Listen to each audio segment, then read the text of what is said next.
Como é que vocês estão? Todos bem, todos felizes, todos contentes, todo mundo alegre e saudável? Eu espero que sim! Aqui está seu professor de história, Rogério Ataíde, de hoje. Havana, Havana. Eu acabei de dar um spoiler sobre o tema do Quer Que Desenhe de hoje. Nesse episódio vamos tirar todas as dúvidas sobre a Revolução Cubana. Além de dar spoiler, também vou dar umas 2 dicas incríveis.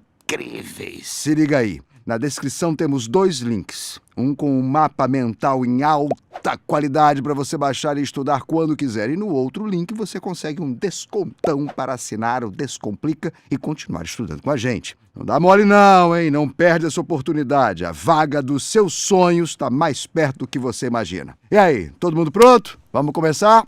Para chegar à Revolução Cubana, a gente precisa começar pela independência de Cuba. Tudo começou numa ilhazinha chamada Ilha de Cuba, que era uma colônia espanhola. Só que ela foi a última colônia da Espanha a se tornar independente no fim do século XIX. E essa independência foi fruto da Guerra Hispano-Americana em 1898, uma guerra forjada pelos Estados Unidos que acusou a colônia espanhola de ter afundado um de seus navios com uma mina aquática. Veja só. Por causa da superioridade bélica dos Estados Unidos, já naquela época a coroa espanhola perdeu a guerra e com isso também perdeu as ilhas do Havaí. Os Estados Unidos aproveitaram para declarar a independência da Ilha de Cuba. Logo depois, os Estados Unidos ocuparam militarmente a ilha e conseguiram aprovar a chamada Emenda Platt, em 1903, bem como a concessão do território de Guantánamo. Esta Emenda Platt concedia o direito dos Estados Unidos intervirem militarmente na ilha de Cuba todas as vezes que considerassem que seus interesses econômicos estavam sendo afetados. Além disso, restringia as relações comerciais de Cuba com os outros países. E veja só, essa Emenda Platt era a emenda à Constituição de Cuba, hein?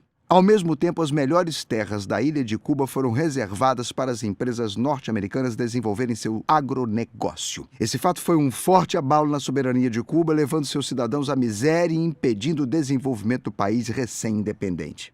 Assim começam os primeiros movimentos revolucionários de Cuba após a independência, e eles, claro, são movimentos de cunho nacionalista. Estes movimentos desejavam alcançar o poder tendo um presidente que defendesse os interesses cubanos, e não apenas um governante alinhado aos interesses dos Estados Unidos. Temendo que os nacionalistas chegassem ao poder em 10 de março de 1952, o então presidente Fulgêncio Batista deflagra o golpe e implementa a ditadura em Cuba. Só que os militantes não deixaram isso barato, não. No ano seguinte, em 26 de julho de 1953, Fidel Castro e seus homens promoveram um assalto ao quartel de La Moncada, com o objetivo de roubar armas e fortalecer o movimento armado que tentaria derrubar a ditadura Fulgêncio Batista.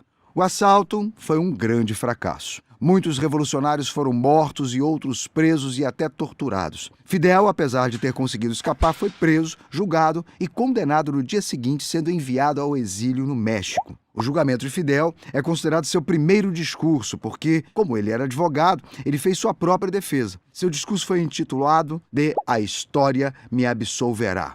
Com a libertação de Fidel e seu envio para o exílio, ele fundou posteriormente o movimento chamado 26 de Julho, em alusão ao assalto ao quartel de La Moncada. No México, Fidel organiza o movimento guerrilheiro e também conhece através de seu irmão Raul Castro, Ernesto Che Guevara. Juntos, Fidel e Guevara elaboraram um plano para tomar Sierra Maestra. Em 1956, a bordo do barco Gramna, Fidel Castro, Che Guevara e Raul Castro, além de outros revolucionários, retornaram à ilha de Cuba para iniciar o movimento guerrilheiro e derrubar o governo do ditador Fulgêncio Batista. Poucos anos depois, em 1959, Fidel Castro, junto com Che Guevara, desembarcam em Cuba sob forte confronto com o exército de Fulgêncio Batista. Os irmãos Castro e Che vão para Sierra Maestra. De Sierra Maestra, os guerrilheiros iniciam uma série de ataques aos modos da guerrilha com o intuito de enfraquecer o governo. Inclusive, também promoviam sequestros de personalidades, como foi o caso do piloto de Fórmula 1, Juan Manuel Fangio, com o objetivo de chamar a atenção da opinião pública.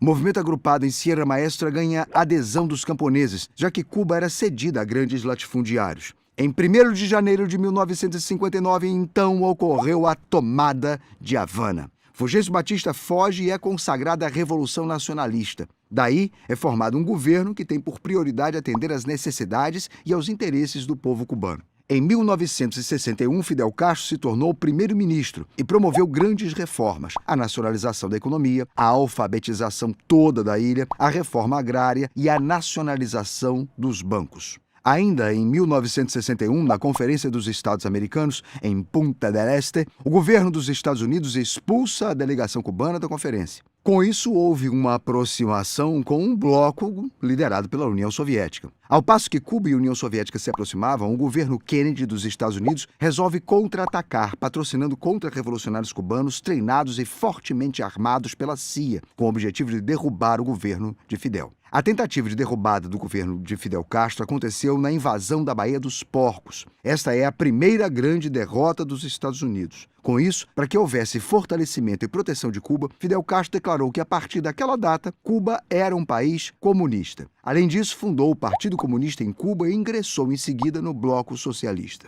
Com o ingresso de Cuba no Bloco Socialista para escapar do bloqueio econômico dos Estados Unidos, um dos acordos assinados entre Fidel Castro e Nikita Khrushchev, o primeiro-ministro da União Soviética, foi o de instalar mísseis nucleares na ilha de Cuba, mísseis estes que pertenciam à União Soviética. A União Soviética começou, portanto, a instalação dos mísseis na ilha e, quando o Serviço Secreto americano descobriu, se iniciou um movimento de maior tensão em toda a Guerra Fria, quase levando o mundo a uma guerra nuclear. E por quê?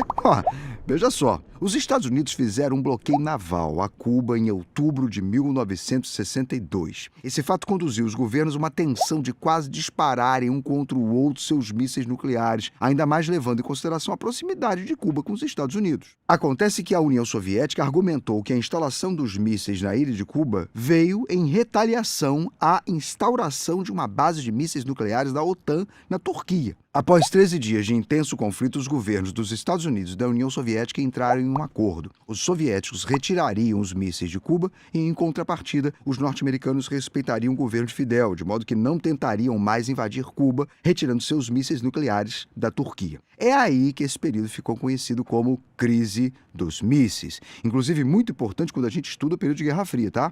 Mas esse já é assunto para outro vídeo que está no card, que está aparecendo aí em cima, e é só clicar para você ver.